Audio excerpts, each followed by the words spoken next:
Hey, what's up? Thank you for joining me. My name is James, one of the founders of Iconic Genius, and today we're going to be talking about the future of Snapchat ads. Have you tried them? Do they work, and what do you think about them? Before we jump into that, real quick, again, my name is James Robinson. I'm one of the founders of Iconic Genius.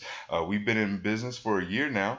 But me personally, I've been doing marketing for well over 15 years. I started in television and radio, became a Wall Street executive, marketing executive for a huge law firm. And from there, just started my own business with my partner, who's also got about 15 years in the tech space. And so together we created Iconic Genius, and we connect brands with consumers. So whatever your business is, we connect you with the perfect customer, and we do that through social media, SEO, and lifestyle marketing. But anyway, we'll talk more about that later. Right now, it's all about Snapchat and what you think about it. So, in case you're wondering about the effectiveness of Snapchat ads, we're going to kind of go by the numbers, and we're also going to talk about some things that people are saying out there. But right now, 100 million plus users are on Snapchat right now. You cannot deny that number. 100 million people. Oh my God. If you just got 1-2% of that, just imagine what that would do for your business.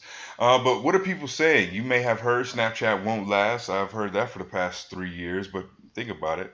You've really heard the same thing about Facebook. You heard the same thing about the internet. So, will it last? Will it won't? It's still here. No hard analytics or data is another thing that people or some experts have been saying around the industry. Snapchat users skip ads is another big one that I've heard a lot about. And is it killing influencer marketing? So these are four things that people are kind of saying. Some experts have been saying, and so we're going to kind of dig into all of these a little bit. So grab your pen and your pad, please. Stick around, take notes. This is a on-demand webinar, so you do have the opportunity to rewind this at any given point. I also have it in a PDF form, so please feel free to email me at james@iconicgenius to get the PDF file of this as well. All right, guys, so I'm going to be throwing a lot at you, so please, like I said, rewind this, take your time, take notes, ask me questions. It's going to be perfect. Okay, so Snapchat brings social media and instant messenger together. Have you really thought about that? Social media and instant messenger. And honestly, that's one of the reasons why Snapchat is so amazing for millennials, is because it kind of gives you that instant gratification, but it's social media at the same time. Some interesting things real quick over here to the left hand side. As you can see, Adweek was quoted as saying brands are slow to using Snapchat, which is actually pretty good for your business because you can be one of the first ones on it. Being able to experiment and not a lot of ads, so it isn't oversaturated. Something to think about. And Adweek is a very reputable marketing website and platform, and so for them to say something like that, it kind of just is a sign, a telltale sign that Snapchat is probably something you might want to consider. 77% of the entire college student population uses Snapchat. 77%. I mean, again, these are numbers that speak for themselves. When it comes to accessing an engaged mobile audience, 18 to 34, Snapchat holds the key to success. Okay. Again, these are numbers that you can Google online. They're here. 217 million users by the end of 2017.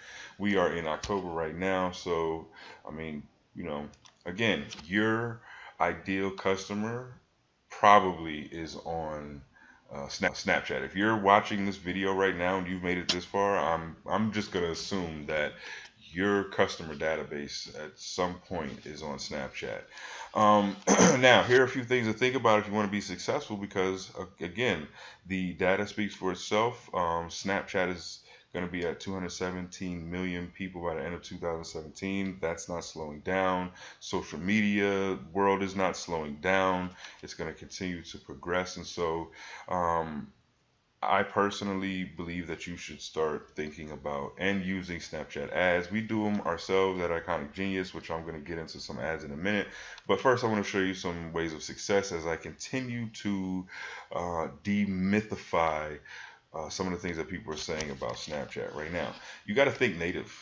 Producing engaging content that you can capture or use attention is very important, but more important than that is you want to disguise your ad to make it seem more interesting, like organic content, okay, as opposed to disruptive ads, which is television and radio. And again, I come from that background, and so back in 2007, I realized the shift, and that's where I coined the lifestyle marketing term, because you want to be more native in your approach so that people can consume your content. Another really cool feature that Snapchat has, and it's a great way to market, is Snapchat Geofilters.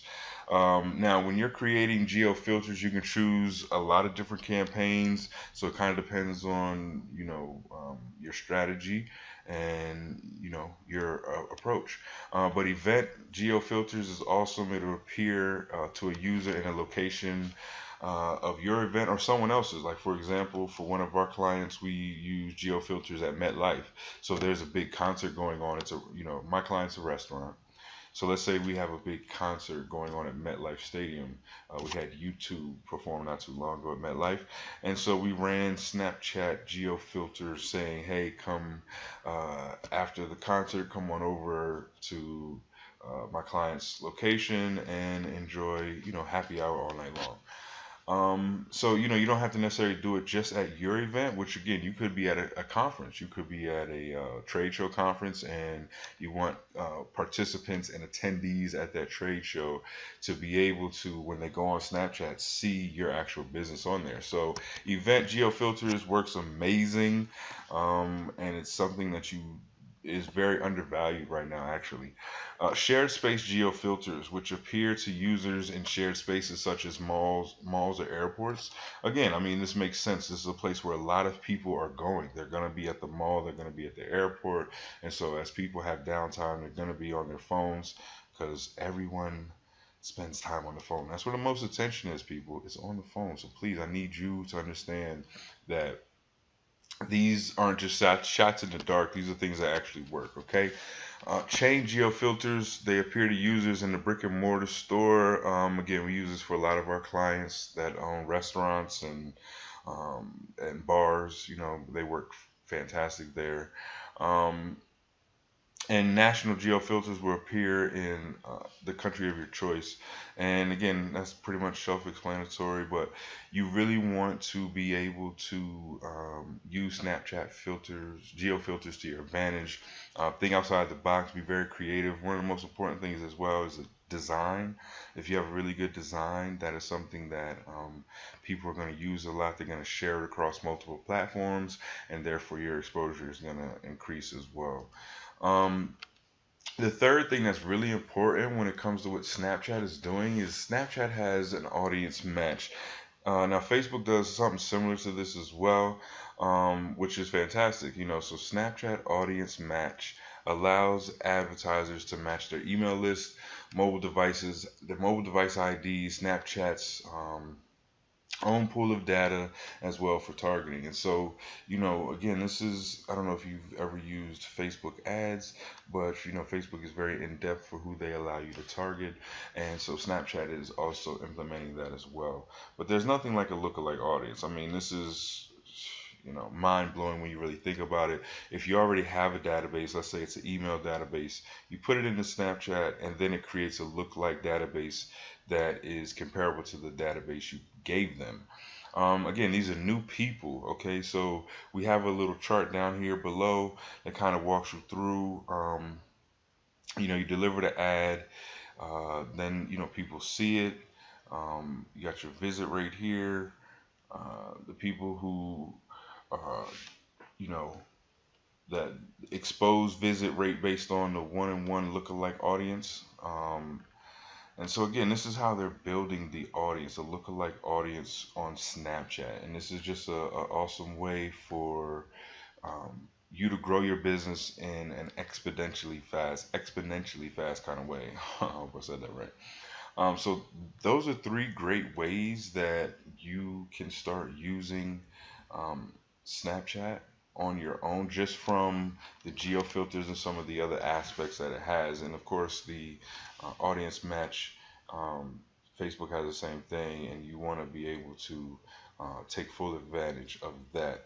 Um, some other cool campaigns you can use, real quick, before I forget, on Snapchat is you can do behind the scenes. If you're covering an event or a business operation, you could, Snapchat is great for behind the scenes type stuff, behind the scenes interviews, behind the scenes testimonials, all those things work really well. Giveaways and contests work really well. Screenshot this snap, is a cool call to action to use.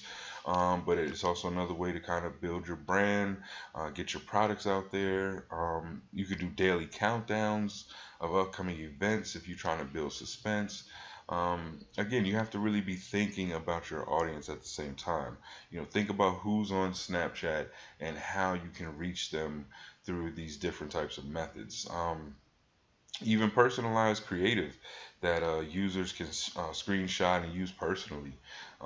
There's a bunch of million ideas you can use.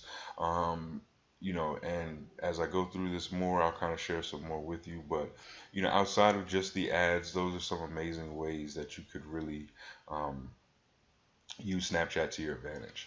All right, so like I said, we're not just talking about it; we've really done it. We're at the forefront of using Snapchat ads right now. One of the most amazing things that me and my partner Alex have seen is the CPM is so low, and as you can see right here, the CPM right now is $2.73. That's the best you're gonna get it right now. Look at this. We've had 36,000 impressions. We had 125 swipe ups. So these are people that went to the website or clicked the link. Um, and we spent almost $100. And this was a Tuesday. We're trying to boost a Tuesday campaign where we're targeting college students. We have some really good specials for a client that we have that has like a bar. And so, of course, we started using Snapchat, and it is killing. I mean, literally, it's killing. This is the lowest CPM that's out right now. We're averaging 300 people on a Tuesday night. Here's another campaign that we did. This was a concert. The amazing thing about this is we went across all platforms. So we did YouTube, we did Facebook, we did Instagram, and obviously we did Snapchat as well. So here we spent $262. We almost reached 70,000 people. Our CPM was $3.75. We had 517 swipe ups. Now, what's really awesome about this campaign is that this campaign ran for 1 week, 7 days, and we spent a total of $800, and we made back $15,000 just on the website alone. So, of course, the swipe ups go to the website. We had advanced tickets, and we did $15,000 worth of advanced tickets off of $800 spend. So again, guys, I'm not lying. The numbers speak for themselves. This stuff really works, and that is why I'm even doing this on-demand webinar right now. So what's the difference between Snapchat and Facebook? So I'm going to kind of show you guys some stats, because again, we do Facebook as well, and Facebook works very well. Like, I do not want you guys to think that I'm dissing Facebook. I think you need to integrate. I don't think, I know you need to integrate your social media strategies together, and your platforms with all of your marketing, and that's exactly what we do to get the biggest return on our clients' investment. And as you can see right here, I just highlighted some CPMs on Facebook. And they're all over the place. I mean, right here you see $4.31 all the way to $9.63. And again, these are all higher than Snapchat right now. These ads do work, so please, I do not want you to think that these Facebook ads didn't work. These Facebook ads do tremendously. But again, we're just talking about how can you get the most bang for your buck, how can you get the lowest CPM rates and the click rates as possible. And so that's what we're showing you right here. So these are some active campaigns that we've been recently running. Some of them we're still running right now. Even as you can see, some retargeting campaigns, lookalike campaigns. Here's a Tuesday one again, as you can see. And I mean, the reach speaks for itself. We're really maximizing our reach with people. Our campaigns are doing very well, but again, Snapchat is working the best. And as you can see, here are a bunch of campaigns that we've recently been running. A total of $570 that we've spent since we started doing Snapchat ads. We've reached over 168,000 people. I'm telling you, I mean, come on, think about it. I really want you to think about this. Television and radio are not giving you these types of numbers. They're not giving you these types of data. If you remember earlier in the webinar, I showed you guys what some people were saying. One of those things was it's not enough data. Well, obviously, as you can see here, it's enough data to show you exactly what you need to see. 950 swipe ups, 950 swipe ups of people that went to the website. Okay, people. And again, all of these CPMs right here, nothing is over $4. Not one of these is over $4. And, again, 18,000 video views between all of these campaigns. So, guys, I just really want you to see the benefit of using Snapchat ads. It's one of those things where you won't know until you try it. Again, the key is to be creative. You don't want it to come across like it's an actual ad. In fact, here's some other tips I want to give you right quick before I forget. You want to switch between the front and the rear cameras while you're filming. This gives the users down on Snapchat an extra sense of real ad. I mean, real content and not an ad, because we as humans, we're going to turn off ads as soon as we see them. Okay, so that's even on Snapchat. Okay, so the idea is that you want to be able to, I don't want to say trick the user, but again, this is native content that you want to be able to give them. And what native content does, it is crafted in a creative way for a user to watch it and not even know that they're watching a commercial. Okay, so please keep that in mind. Also, one of the really cool things about Snapchat ads is it allows you to tell a story. So use sequential ads to tell your story, to move people down the funnel. You don't want to simply just do a follow-up ad. You want to create real in-depth experiences to drive users down the sales funnel to purchase. For example, let's say you run a small coffee brewing business and you're looking to promote your new pop-up shop, right? You could run a sponsored geofilters in your surrounding area. You could let community know that you're having a pop-up coming up soon. And then on opening day, you can target people who use the geofilter with a snap ad, and they can swipe up to get a coupon. There are so many different things you could do with Snapchat. You just have to open your mind and be creative with how you roll out your marketing and your advertising. So here are some keys real quick, some key takeaways. The swipe up rate for Snap ads is 5 times higher than the average click-through rate on comparable platforms. These are facts. I just showed them to you guys. The swipe up rates, meaning again, people that actually go to your website or go to your product. And that's undeniable. Obviously, that number is going to continue to go up for a little bit, but then it's going to start dropping as more people get on the platform and start advertising. So right now is the perfect time for you to start on Snapchat ads. Another key stat, in the US, a single national sponsored geofilter typically reaches 40 to 60% of the daily Snapchatters. Now, what is the national sponsored geofilter? I mentioned it briefly earlier. Real quick, this is what Starbucks uses. This is what the big movie production companies use when they're rolling out, Star Wars and Marvel comic movies. They have those sponsored geofilters. Best Buy does it. All the big companies are doing it right now. But again, it's working very well, and it's something for you to really consider. I say jump in, with both feet. We are doing it, and it's working tremendously for our clients. In summary, you want to be quick, you want to be native, you want to be full screen, and you want to be engaging. That is the key to success when it comes to Snapchat ads. I promise you, you will not be disappointed. Thank you for sticking with me this long. If it was Anything that you need more information about, please feel free to leave me a comment below wherever you may see this, or you can just email me at James at Iconic Genius, and I can answer any questions if you're interested in taking some next steps. Definitely no obligations here. I'm more than willing to help you. I am not in need of any clients. That's why I'm freely giving out information as much as possible. I'll take a client, true indeed, but again, my goal is to help you. So if you made it this far, I would love to help you to learn more about Snapchat ads, even Facebook ads, whatever it is that you're trying to do. I'm here to help you. Again, my name is James. My company's Iconic Genius. We connect businesses with customers through social media, SEO, and lifestyle marketing. Until next time, I look forward to seeing you again. Thank you.